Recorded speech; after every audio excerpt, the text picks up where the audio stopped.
Cara kerja kedua yang strictly ilegal adalah Biro Khusus PKI, di mana kita baru tahu ada orang namanya Sam Kamaruzaman dengan segala macam alias ya, sebagai Ketua Biro Khusus PKI. Pada Maret 2025, Jenderal TNI Purnawirawan Agung Gumelar menghadiri rapat dengar pendapat umum di Komisi 1 DPR RI. Dalam forum tersebut, Agung mengungkapkan pandangannya mengenai strategi dan tujuan Partai Komunis Indonesia atau PKI, serta menyoroti potensi kebangkitan paham komunis di Indonesia. Pernyataan Agung ini menambah wawasan tentang dinamika politik dan ideologi di Indonesia pasca reformasi. Agung Gumelar menjelaskan secara rinci bagaimana PKI menjalankan operasinya secara sistematis melalui dua metode, yaitu legal dan ilegal. Menurut Agung, PKI adalah satu-satunya partai pada masa itu yang menggunakan strategi ganda tersebut.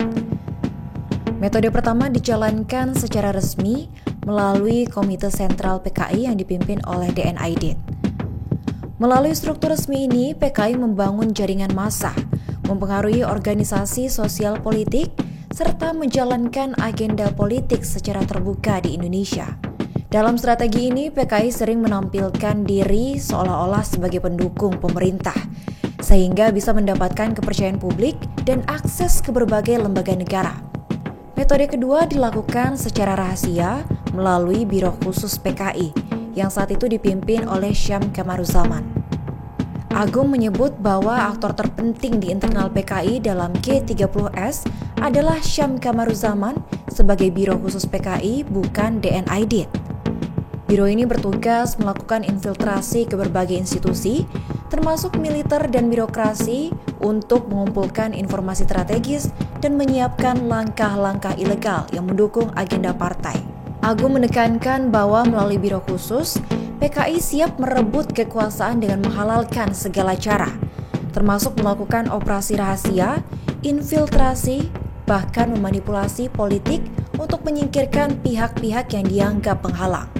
Selain itu, PKI memiliki tugas pokok memperluas pengaruh politik melalui kontrol massa, merongrong institusi negara, serta menyiapkan kondisi bagi perubahan ideologi revolusioner sesuai dengan prinsip Marxisme-Leninisme. PKI juga menjalin hubungan dengan jaringan internasional, termasuk Uni Soviet di Moskow, untuk mendapatkan dukungan ideologis, pelatihan kader, dan strategi operasi yang selaras dengan arahan Komintern.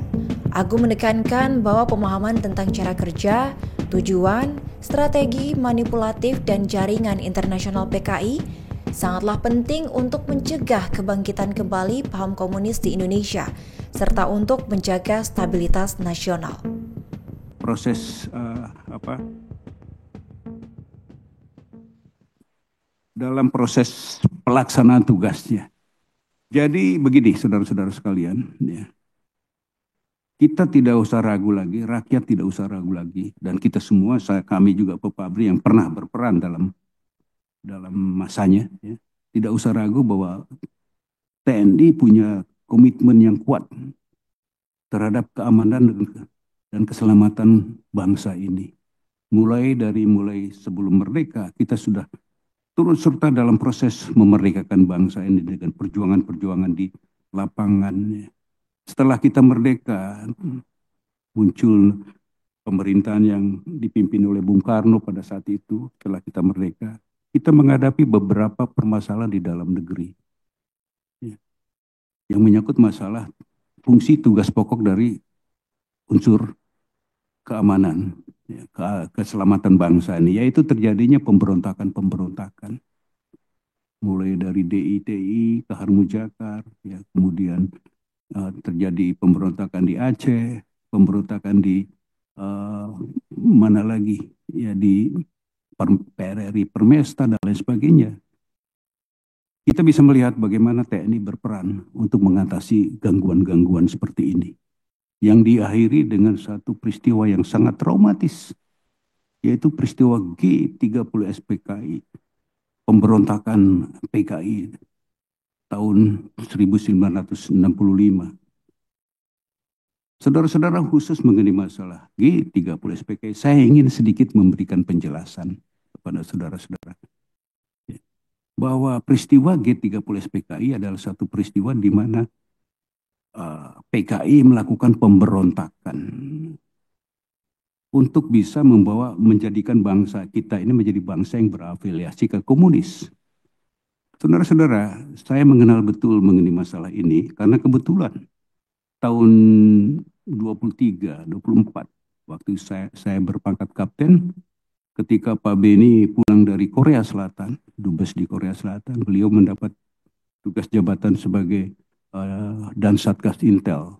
Dan waktu itu saya diminta oleh beliau untuk membantu di Satgas Intel Kopkamtib dengan menempatkan saya di tim khusus Satgas Intel Kopkamtib yang tugasnya adalah membongkar jaring-jaring PKI dalam pemberontakan G30 PKI ini.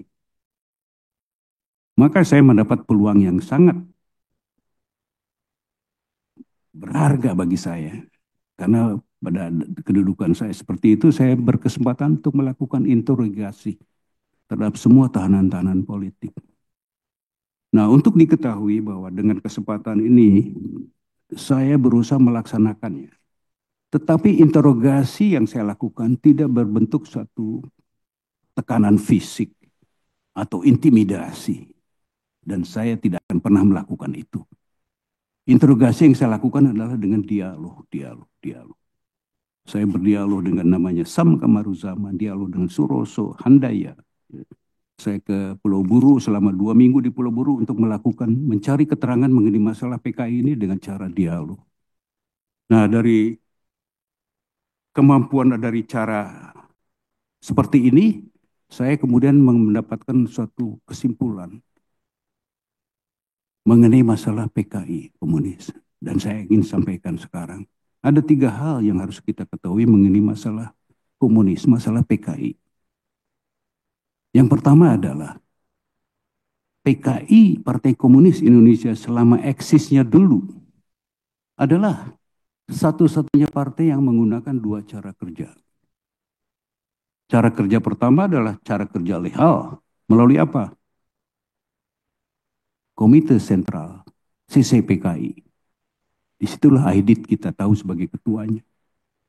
Cara kerja kedua yang strictly ilegal adalah Biro Khusus PKI, di mana kita baru tahu ada orang namanya Sam Kamaruzaman dengan segala macam alias ya, sebagai Ketua Biro Khusus PKI. Ini satu hal yang harus kita ketahui mengenai masalah PKI atau komunis. Hal kedua yang harus kita ketahui mengenai masalah PKI. PKI ini adalah PKI di samping merupakan partai yang eksis dalam percaturan politik di dalam negeri kita, juga merupakan bagian dari gerakan komunis internasional. Jadi lain halnya dengan partai-partai lain, PNI. PKI adalah bagian dari gerakan komunis internasional yang berpusat di Moskow dan di Peking. Dan terikat kepada solidaritas internasionalnya. Tugas pokok, tugas utama dari sasaran tugas dari PKI internasional arahnya adalah berusaha untuk mengkomuniskan dunia. Dan PKI di Indonesia memiliki tugas untuk mengkomuniskan Indonesia. Jadi satu-satunya partai pertama menggunakan 2 cara kerja, yang kedua adalah bagian dari gerakan komunis internasional yang terikat kepada solidaritas internasionalnya. Itu yang kedua yang harus kita ketahui. Yang ketiga yang mohon kita ketahui adalah strategi partai. Satu pergerakan komunis di satu wilayah gerakan PKI di Indonesia, apabila kekuatannya masih berada di bawah kekuasaan yang sah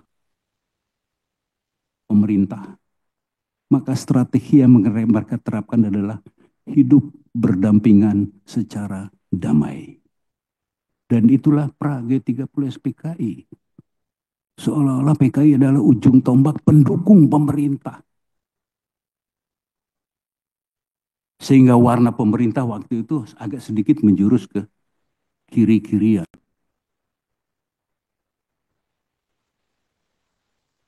Itu strategi pertama. Strategi kedua yang mereka terapkan, apabila satu kekuatan komunis di satu wilayah gerakan, kekuatannya sudah berada di atas kekuatan kekuasaan, maka strategi yang mereka terapkan adalah merebut kekuasaan itu dengan menghalalkan segala cara. Het doel, heilig, de middelen, segala cara dihalalkan untuk mencapai tujuan. Itulah G30 SPKI, saudara-saudara sekalian.